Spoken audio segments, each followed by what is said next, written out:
¿Cómo les va? Muy buenas noches y bienvenidos a un programa más de Perspectivas. Enrique, ¿cómo estás? Hola Belén, ¿cómo están todos? Muy buenas noches, noche de miércoles en Perspectivas, con muchísimos temas de las últimas horas, Belén, particularmente novedades acerca del caso Ayotzinapa y sobre todo acerca de lo que sucedió, o lo que no sucedió más bien, tendremos que empezar por ahí, claro, aquella noche del 26 de septiembre. Sí, sin duda alguna. Como es la mayoría de nosotros conocido, hay una versión oficial que da a conocer la Procuraduría General de la República apenas unas semanas después de que desaparecieran estos jóvenes. Posteriormente se creó un grupo interinstitucional que indagó también en torno a este tema y paralelamente un grupo, Enrique, que es pues muy conocido a nivel internacional y además con un prestigio muy probado, que es el equipo argentino de antropología forense, un equipo que nace por ahí de la década de los 80, en 1984, cuando los argentinos le piden a peritos estadounidenses que les ayuden a identificar una serie de cadáveres que habían encontrado tras la dictadura militar argentina, y ahí surge precisamente este grupo y desde entonces no han parado, han trabajado en cerca de 30 países, incluidos México, hay que recordar las fosas de San Fernando, y esta semana presentando ya ellos el informe específicamente en torno a la desaparición de estos 43 estudiantes. Sí, hay que decir aquí, Belén, que hay al menos 3 versiones sobre lo que sucedió aquella noche del 26 de septiembre en Ayotzinapa, en el municipio de Iguala. Una es la versión que tú ya decías, la versión que ha defendido la Procuraduría General de la República, la famosa verdad histórica del procurador Jesús Murillo Caram, y después también confirmada por la actual procuradora Arely Gómez, y que básicamente lo que dice es que los estudiantes fueron incinerados en el basurero de Cocula a cierta temperatura y que por eso va a ser muy difícil encontrar rastro, ¿no? Eso es, digamos, a lo que llega la investigación de la Procuraduría General de la República. Sin embargo, hay otras 2 versiones. Una del Grupo Interdisciplinario de Expertos Independientes, que depende de la Comisión Interamericana de Derechos Humanos, que en realidad no hace un peritaje. Lo que hace el Grupo Interdisciplinario es hacer un análisis de la investigación que ha realizado la Procuraduría General de la República, es decir, audita la investigación. Y por lo tanto, tras revisar los mismos protocolos y toda la investigación de la PGR, lo que dicen este grupo de expertos independientes es que no puede ser que los estudiantes hayan sido incinerados en el basurero de Cocula. A eso llega el grupo interdisciplinario de la Comisión Interamericana de Derechos Humanos. En el caso de los peritos argentinos que tú ya decías, sí hacen un peritaje sobre el tema y llegan a la misma conclusión que este grupo de la Comisión Interamericana de Derechos Humanos, y la conclusión es que no pudieron haber sido incinerados, lo que atenta o vulnera directamente la conclusión que tenía la propia Procuraduría General de la República. Claro, y las conclusiones generales a las que llega este equipo argentino de antropología forense básicamente son 2 y muy generales, Enrique.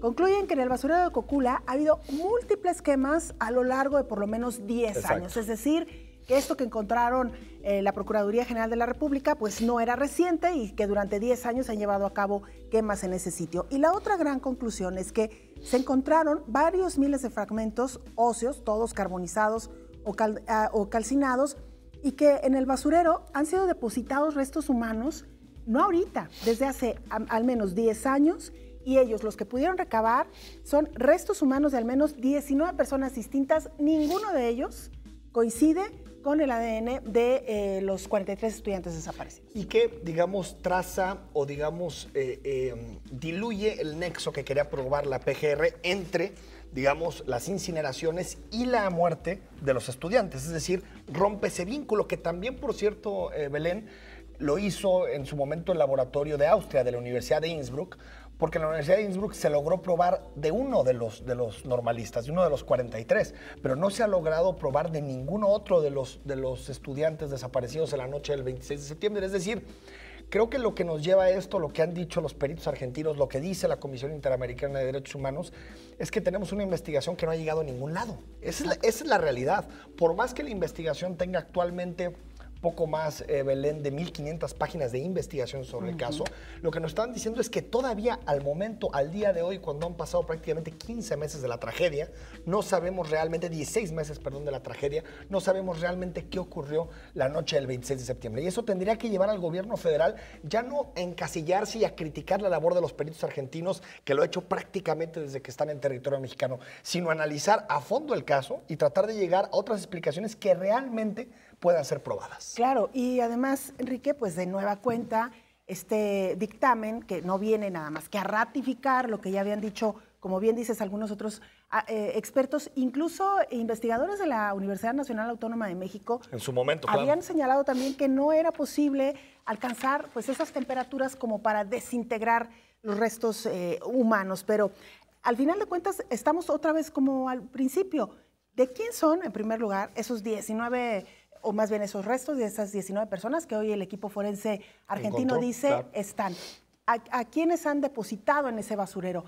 Y pues la gran pregunta, ¿dónde están los 43 estudiantes desaparecidos de Ayotzinapa? Ahí está el tema fundamental, porque aparte están estos otros, digamos, incineraciones que tampoco sabemos exactamente de quién son. Exacto. Es decir, se acumulan y se acumulan temas que se tienen que saldar y que las investigaciones no dan respuestas, pero también Belén nos confirma un asunto que es importante. Decían en la dictadura argentina, hablando de los peritos, que no hay futuro vivo con pasado muerto, ¿no? Era una frase muy importante para poder esclarecer las distintas desapariciones que ocurrieron durante la dictadura militar en Argentina. Aquí está sucediendo lo mismo. El gobierno federal se ha empecinado, desde mi punto de vista, en cerrar por decreto el tema de Ayotzinapa, es decir, aquí está la verdad histórica, aquí está la investigación, esto fue lo que ocurrió precisamente la noche del 26 de septiembre, y lo que le sucede es que hay una sociedad que no lo cree, lo dicen todas las encuestas y aquí lo hemos demostrado con algunos estudios que se han realizado en algunos periódicos de tiraje nacional, y también es cierto que los padres de los normalistas cuentan con una alta legitimidad y su tema ya está... o digamos, excedió las fronteras nacionales, es un tema global, ¿no? Exactamente. Y mira, algo que me llamaba la atención, Enrique, de la filosofía con la que trabaja este equipo argentino de antropología forense, es que uno de los aspectos fundamentales es trabajar directamente con los familiares de las víctimas y de las comunidades en lo concerniente a la investigación. Ellos trabajan durante el proceso de exhumación y de investigación casi codo a codo con los familiares de las víctimas. Esto de alguna manera ha mostrado también esta sensibilidad que le ha faltado al gobierno mexicano de acercarse a los familiares de las víctimas, de abrir los expedientes clara y transparentemente para que en consecuencia pues haya o exista esta credibilidad que hoy por hoy pues simplemente no existe. Exacto, ahí está el tema fundamental. Sensibilidad, Belén, que para algunos analistas más bien yo diría que tienen o llegan a atender tendencias oficialistas, llega a ser más bien contubernio con los padres de los normalistas. Es decir, muchos han dicho que en realidad los peritos argentinos actúan de esta manera porque están muy cercanos a los padres de los normalistas y están defendiendo sus tesis. Claro. Hoy estuvieron en conferencia de prensa los padres de los normalistas y uno de los temas que salió es pues este tema o esta discusión del tercer peritaje, ¿no? El tercer, ya con expertos que... digamos, los argentinos, la Comisión Interamericana de Derechos Humanos y el gobierno federal estén de acuerdo. Los padres creen que no es necesario, que ya sobre los dos peritos actuales se puede empezar a discutir, pero bueno, me queda claro que esto es un debate de credibilidad. Totalmente. ¿Y por qué están los argentinos y por qué está la comisión? Por el simple hecho de que los mexicanos no creemos las investigaciones de la Procuraduría. Pero ¿no? yo diría, Enrique, que el prestigio de este equipo... Sí, yo creo que está por encima. Países. Y también de la Comisión Interamericana. Yo creo que decir que están haciendo un peritaje a modo de lo que quieren los padres de familia, pues me parece hasta cierto punto un sinsentido.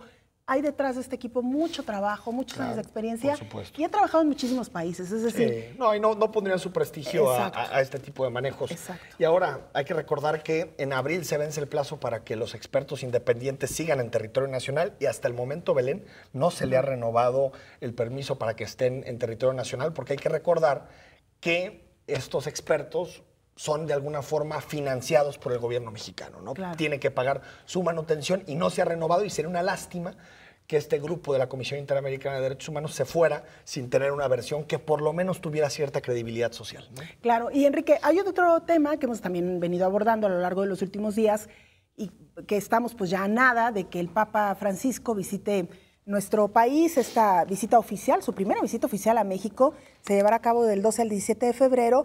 Y precisamente este es uno de los temas que diversas organizaciones sociales le han pedido al Papa que aborde, que se sensibilice también y que se solidarice con los familiares de las víctimas. Incluso hay quienes están promoviendo un encuentro entre el Papa y los padres de los 43 normalistas. Te menciono, por ejemplo, esta encuesta que realiza el Gabinete de Comunicación Estratégica, en la que se revela que el 67% de las personas consultadas desearían que se llevara a cabo este encuentro. Bueno, va a quedar en deseo, Belén, porque ya el Vaticano y las fuentes oficiales del Vaticano dijeron que no va a haber reunión, es decir, no va a haber reunión entre el Papa y los padres de los 43 normalistas.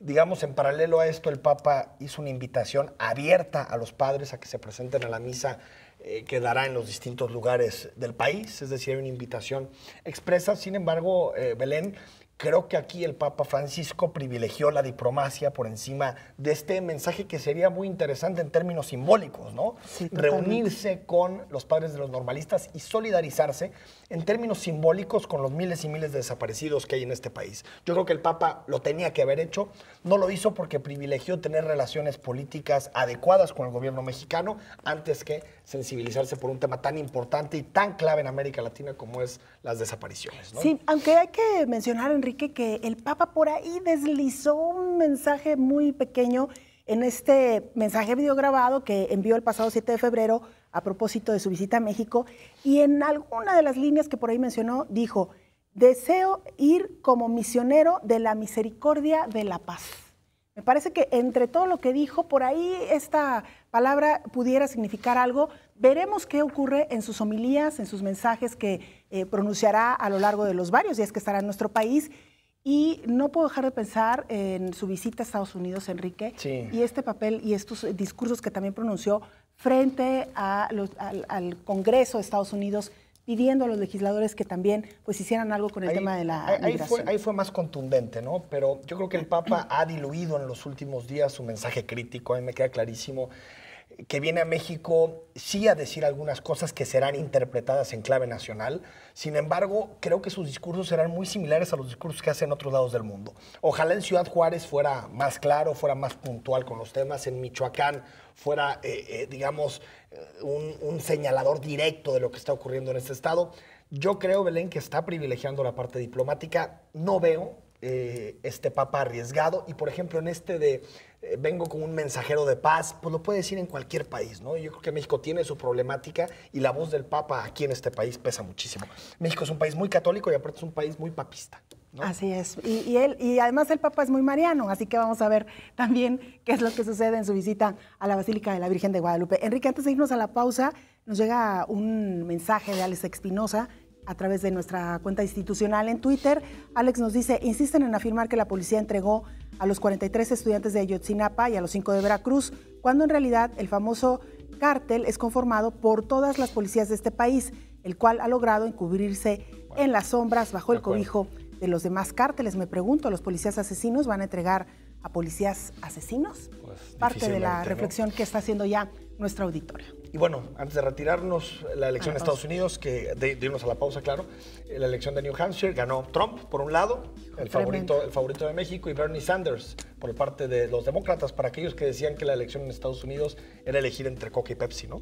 Pues hay más. Oye, ¿y qué te pareció el resultado de Donald Sorprendente. Trump? Muy sorprendente. Pero bueno, es un estado de trabajadores blancos, sobre todo, un poquito más de 1 millón de personas. Así decían las encuestas, pero la distancia fue muy grande entre Trump y el segundo lugar. Bueno, cambian por ahí nuevamente los pronósticos y las apuestas. Vamos a la pausa, Enrique, regresamos con mucho más.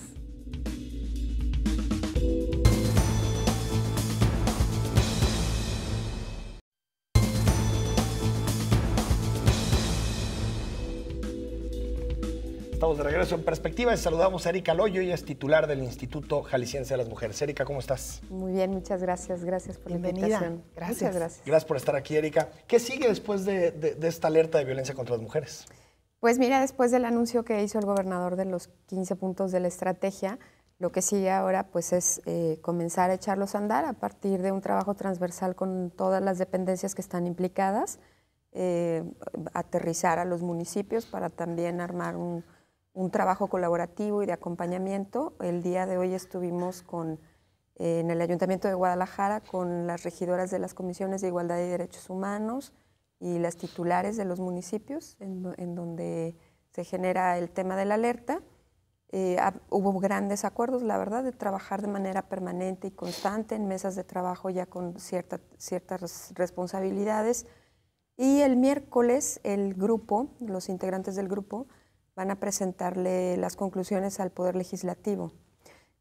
Nos parece importante que sea el grupo quien lo haga, porque pues al final ellos fueron quienes lo construyeron y quienes debatieron mucho dentro de la mesa, que había ahí temas pendientes que querían tocar de manera personal con ellos.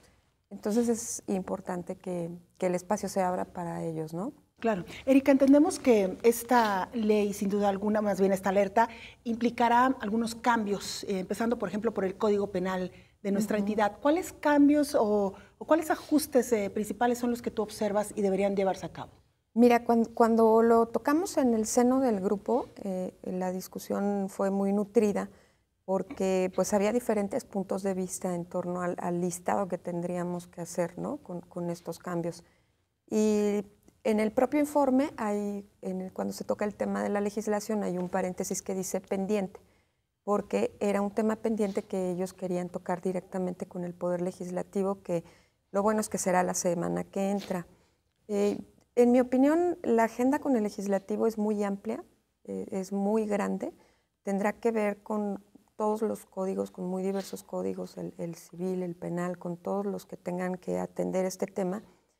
Por supuesto, sacar la ley de discriminación que está ahí atorada, que nos parece muy importante, y algunos otros asuntos que tengan que ver con la armonización. Y algo que es bien importante, Belén, Enrique, es un trabajo permanente con el legislativo, porque en el marco de la CONAGO, el año pasado, todas las instancias de mujeres de los estados, junto con Relaciones Exteriores, suscribimos un convenio para formar una agenda de trabajo para darle seguimiento y cumplimiento a los acuerdos y los tratados internacionales. Recordaremos que México tiene una lista de recomendaciones internacionales que hicieron a raíz del tema de Ciudad Juárez hace muchos años, y traemos ahí una agenda muy retrasada. Entonces, es de celebrarse que se haya generado esto. Hoy hubo una reunión en la Ciudad de México precisamente para generar la agenda con indicadores muy claros. No pudimos estar, no pude estar yo, pero hubo un representante del instituto que la traerá, y entonces habría que meterla también a la plática con el legislativo, porque todo se tiene que armonizar en función de lo nacional, pero sobre todo de dar cumplimiento a estas recomendaciones. ¿Pero de qué estamos hablando en términos generales, Erika? ¿Estamos hablando de incrementar las penas para quienes cometan feminicidios? ¿Qué podría decir, por ejemplo, una ley sobre la discriminación? Cuéntanos por ahí. Combate a la impunidad. Exacto. ¿No?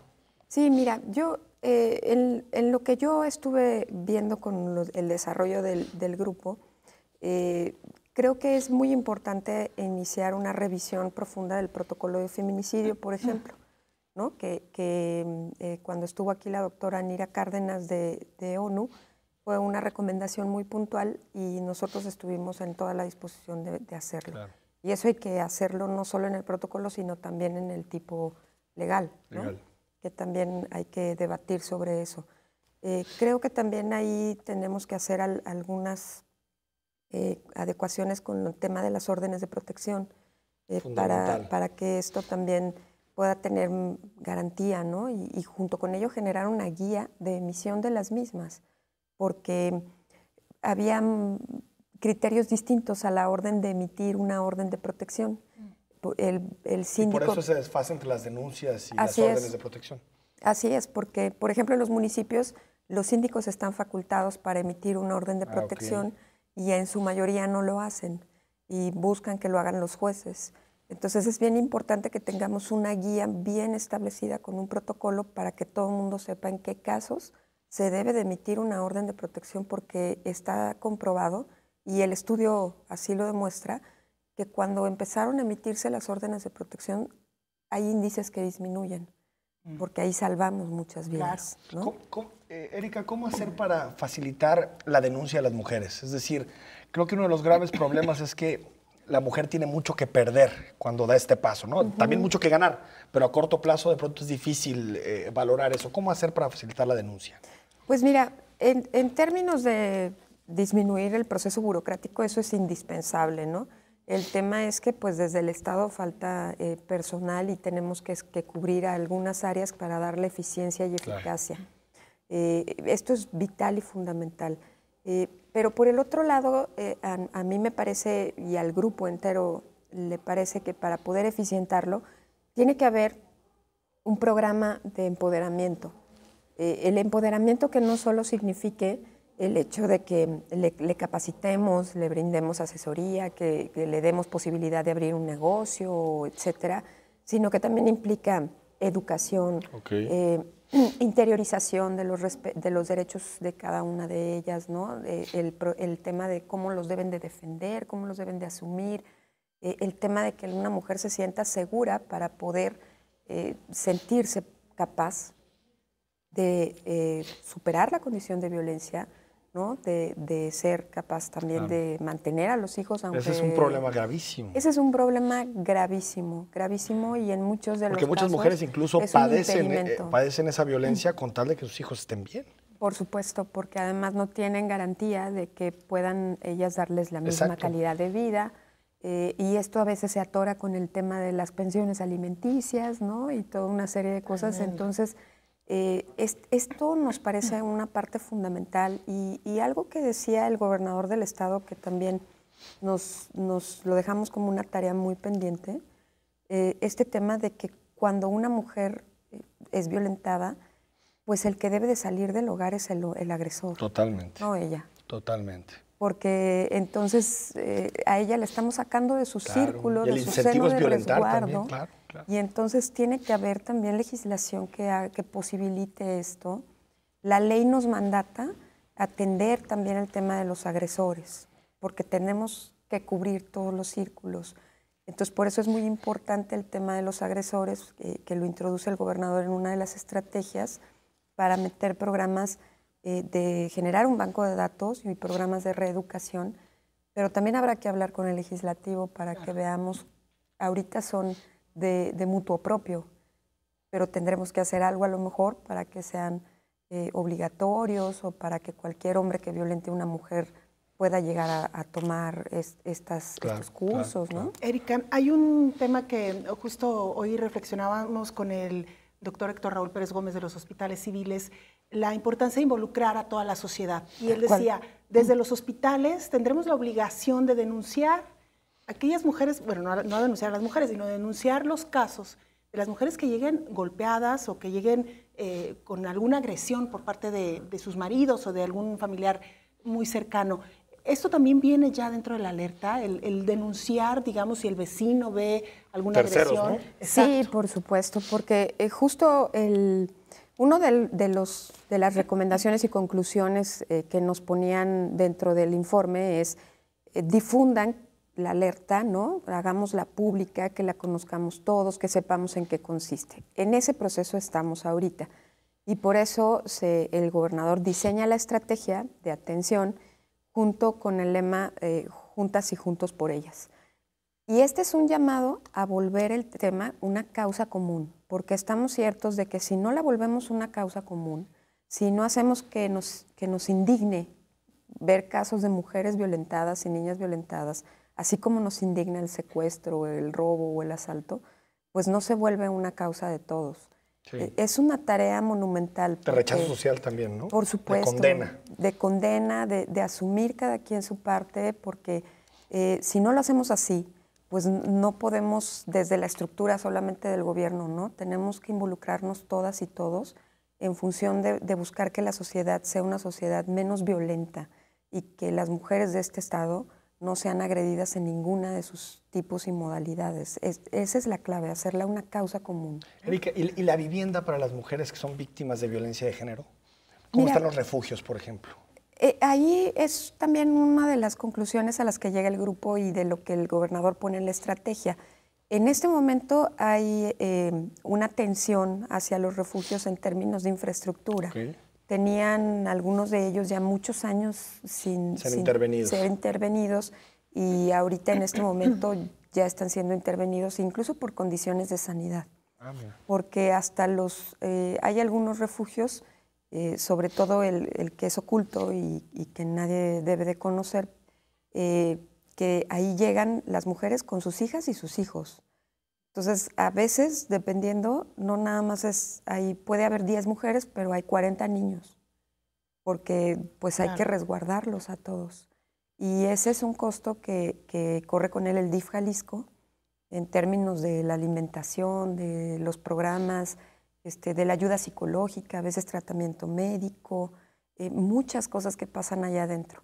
Sin embargo, tenemos que empezar a hacer un diagnóstico para conocer los puntos de mejora y saber si los municipios tienen posibilidades de tener casas de medio camino o refugios temporales, ¿no? Para que entonces no solamente estén en 3 o 4 espacios, sino que podamos... ¿Qué tema? Tiene muchísimas aristas. No, muchísimas aristas. Sí. Erika, lamentablemente el tiempo se nos agotó, pero muy brevemente, estos 25.5 millones de pesos que se anunciaron, ¿son anuales y a qué se destinarán particularmente? Mira, como no terminamos el informe a tiempo de meter o de negociar el presupuesto, el gobernador les pidió a todas las secretarias del gabinete que destinaran de sus propios presupuestos una bolsa específica para esto.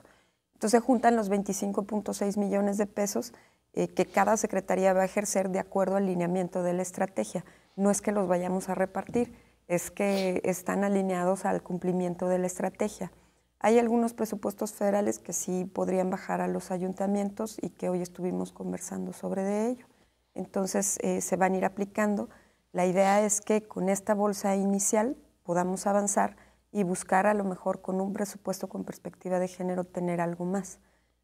Quiero hacer mención que esta bolsa es inédita a nivel nacional, porque en el formato... parece poco, pero no existía. ¿No? Y en el formato nacional de la alerta de Secretaría de Gobernación, el mito era que había 2 millones de pesos para los estados de parte de la Federación. No hay tal dinero, ¿no? Y es un asunto del Estado destinar dinero para ello. El Estado de México no lo tiene, Morelos no lo tiene, la mitad del país está en proceso de investigación. Entonces es histórico que un Estado haya optado por su propio mecanismo y por invertir una bolsa de ese tamaño. Pero habrá, digamos, presupuestos anuales ya, ¿se tiene planeado al menos algo similar? Estamos intentando que eso quede ya como parte de la estrategia. Muy bien. Erika, muchísimas gracias por habernos acompañado. No, al contrario, gracias a ustedes. Bueno, el tema no lo agotamos, por supuesto, ya tenemos oportunidad de ampliarlo. Vamos a la pausa, Enrique. Gracias, Belén, vámonos.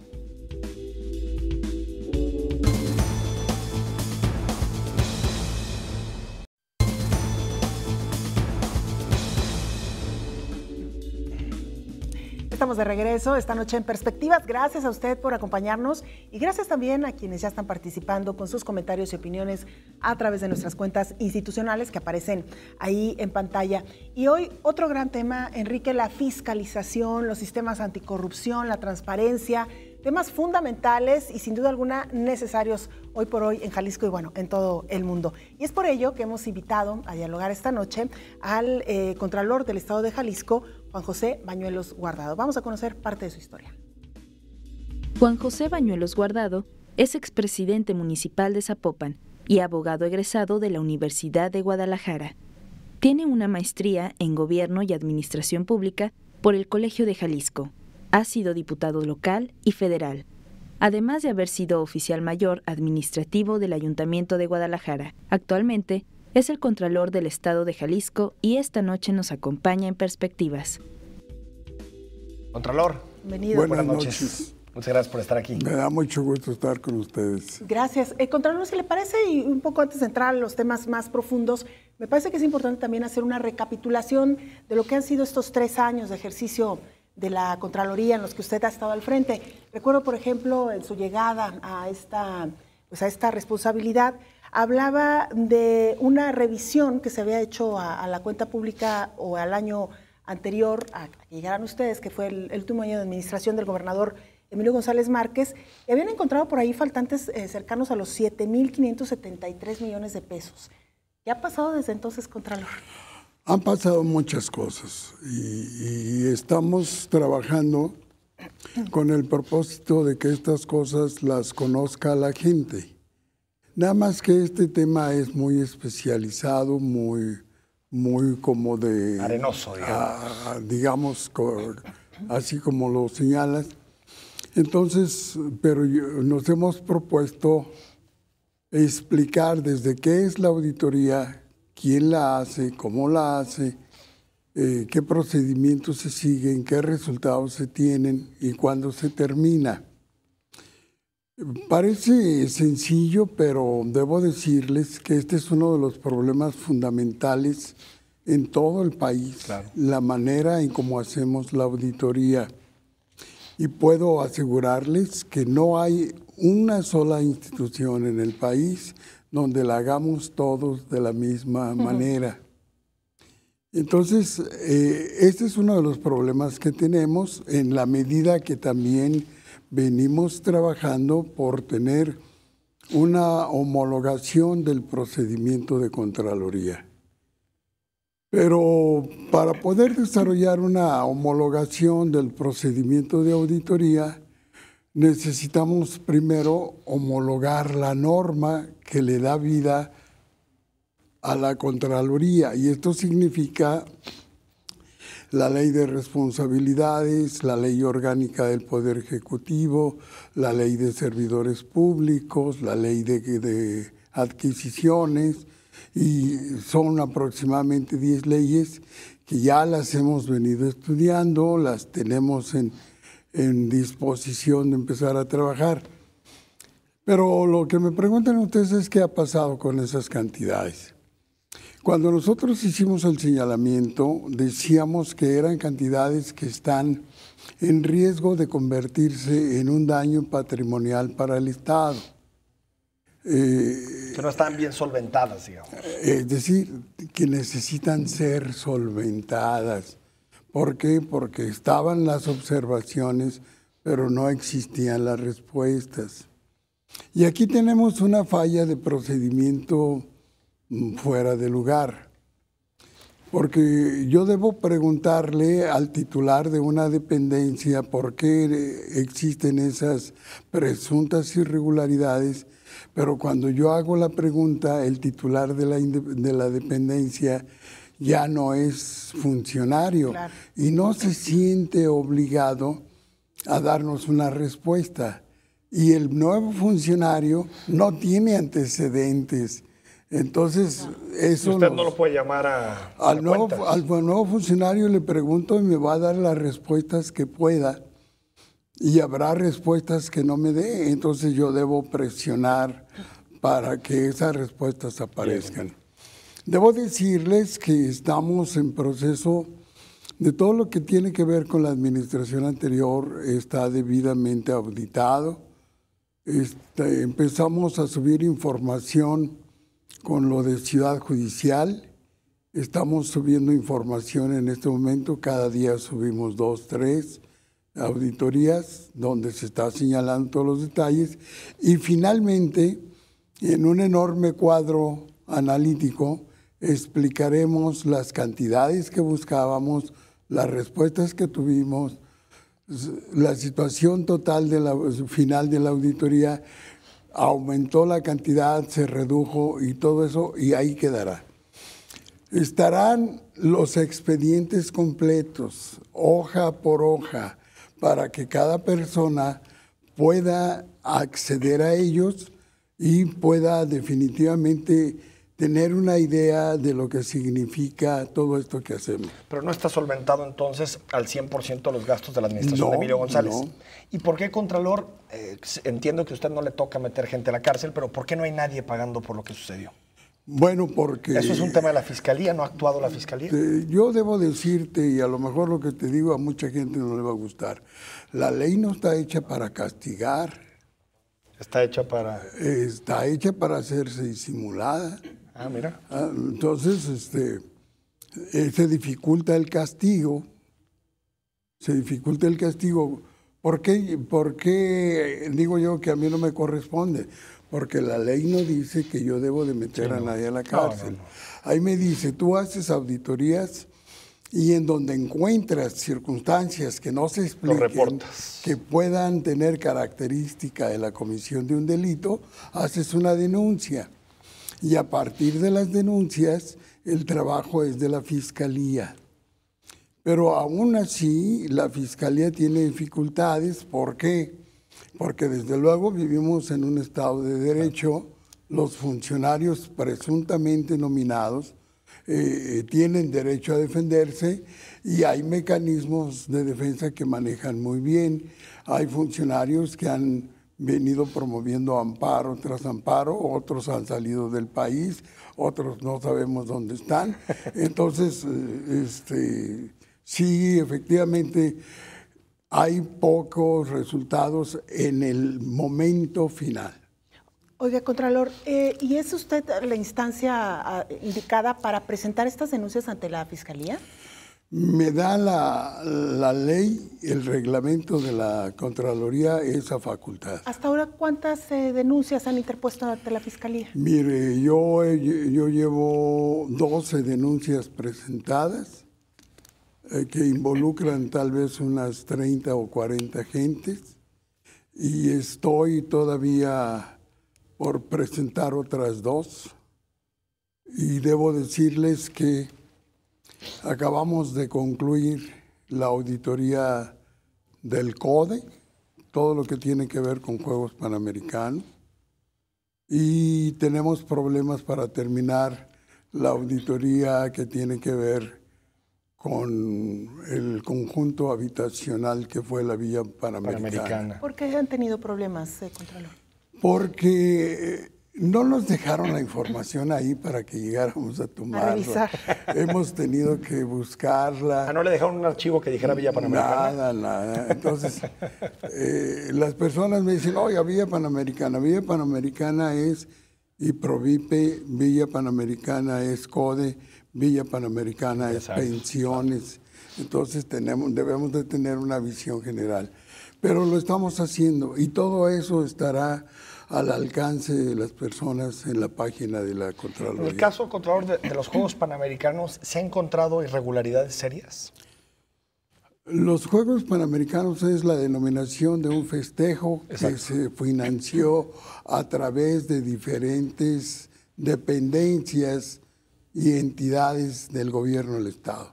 Entonces nosotros hemos venido revisando todo eso y sí tenemos elementos para pensar que hay cosas que no estuvieron bien.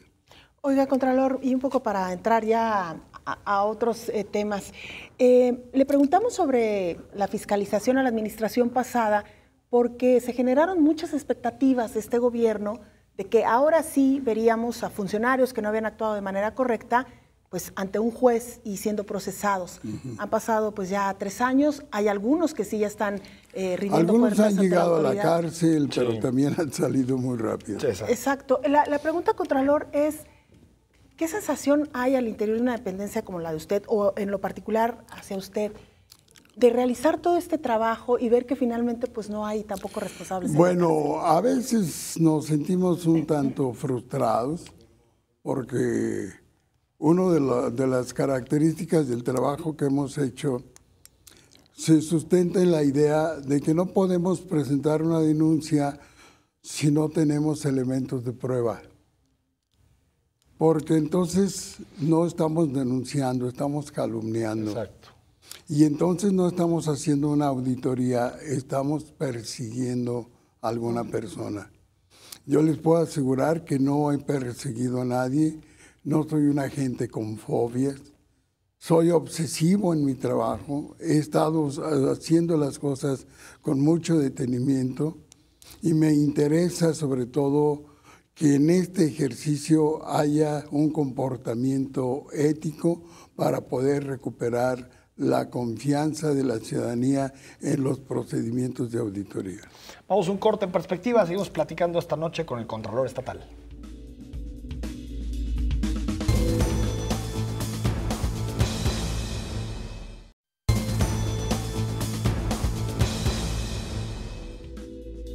Estamos de vuelta en Perspectivas. Gracias por seguir esta noche con nosotros. Nos escribe Belén David Moreno y nos dice: círculo que es de violencia, miedo y temor. Es círculo que puede llevar a la muerte y nace desde el hogar. Totalmente. Sobre el tema de la violencia de género que platicamos el bloque anterior con Erika Loyo, titular del Instituto Jalisciense de las Mujeres. Contralor, y uno de los temas fundamentales no solo es la voluntad, sino la estructura institucional.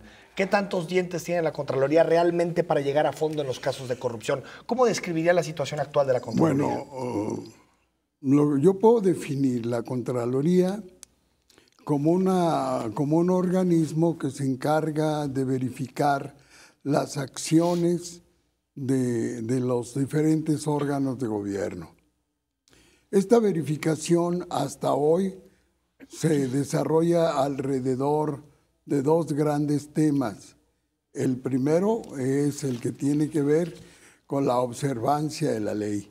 Nosotros no podemos hacer en la administración pública más que aquello que nos autoriza la ley. Claro. Y el otro gran tema es, desde luego, el ejercicio correcto del presupuesto, y hemos dejado siempre hueco el resultado final. Digamos, hacemos obra pública, pero pocas veces la auditoría verifica si la obra pública es la que necesita la gente, si la calidad de los materiales es suficiente para que pueda funcionar, si la participación de la gente ha sido continua en ese desarrollo, porque tenemos que reconocer que a veces como que estamos en mundos diferentes. Nosotros decimos una cosa y la gente piensa otra. Entonces necesitamos que la auditoría sea un procedimiento lógico, sencillo, que le pueda permitir a la gente la confiabilidad. Entonces nos faltaría un tercer capítulo en la auditoría, que sería lo que llamamos la auditoría del desempeño. Conocer, desde luego, por ejemplo, en materia de obra pública, cuál es la necesidad que queremos resolver. Okay. ¿Qué características técnicas tiene el problema que tratamos de resolver? ¿Qué presupuesto tenemos? ¿Cómo podemos desarrollarlo de la mejor manera? Y porque pocas veces hablamos de obras que hicimos, pero pocas veces la gente se siente satisfecha. Entonces necesitamos acudir a ese esquema. Pregunta Héctor Escobar, ¿por qué no hubo sanción por la compra sobreprecio de las tablets a más de 30,000 pesos? Y el mismo pregunta, ¿por qué solo se ha sancionado a funcionarios de la anterior administración y de la presente administración? A nadie, creo que muy pertinentes las dos. Son preguntas muy pertinentes. Desde luego que la Contraloría es una auditoría interna. Yo trabajo para que el gobernador corrija las desviaciones, no trabajo para meter a nadie a la cárcel. Presentar una denuncia y llevar a alguien a la cárcel es una medida extrema, pero sí hay un organismo, y muy frecuentemente nos confunden, que tiene esa tarea, es el organismo que revisa la cuenta pública y que desde luego la fiscalización, la auditoría como superior castigo, del Estado, es realmente una tarea del Congreso, que es el único organismo que tiene facultad de vigilar lo que hace otro poder. Oiga, Contralor, en ese sentido, entonces, entendemos que hace falta precisamente pues alinear como todos estos organismos que se encargan de la fiscalización, incluso para que en determinado momento pues no se pisen los pies, porque pueden estar trabajando incluso sobre los mismos asuntos. Uno de los graves problemas que tenemos en esta materia es que duplicamos el trabajo. Claro. Hacemos nosotros un trabajo de auditoría y lo vuelve a hacer la Auditoría Superior. Yo no digo que no le corresponda, creo que hacen bien su trabajo, pero estamos buscando los mecanismos para trabajar juntos. Y este es un proceso que viene de una concepción diferente de la auditoría. Nosotros somos una auditoría interna, preventiva. ¿no? Claro. La Auditoría Superior del Estado es una auditoría que castiga y sanciona, porque es un poder el que castiga al otro poder. Pero hay, como ya les dije, normas jurídicas de por medio que obstaculizan el proceso y procedimientos de homologación de auditoría. Entonces, el auditor superior de la Federación en algún momento invitó a todos los órganos que hacemos este trabajo de auditoría para que trabajáramos en un esquema que se llama el Sistema Nacional de Fiscalización. Y ahí encontramos, desde luego, que tenemos problemas graves. La disparidad de la norma, la falta de homogeneidad en el procedimiento, la falta de una misma visión profesional de los auditores, la formación de los propios auditores, el sentido ético de quienes trabajamos en esto. Entonces hay una convocatoria para ser parte del Sistema Nacional de Fiscalización que nos impone algunas obligaciones a las entidades federativas. ¿Qué obligación tenemos?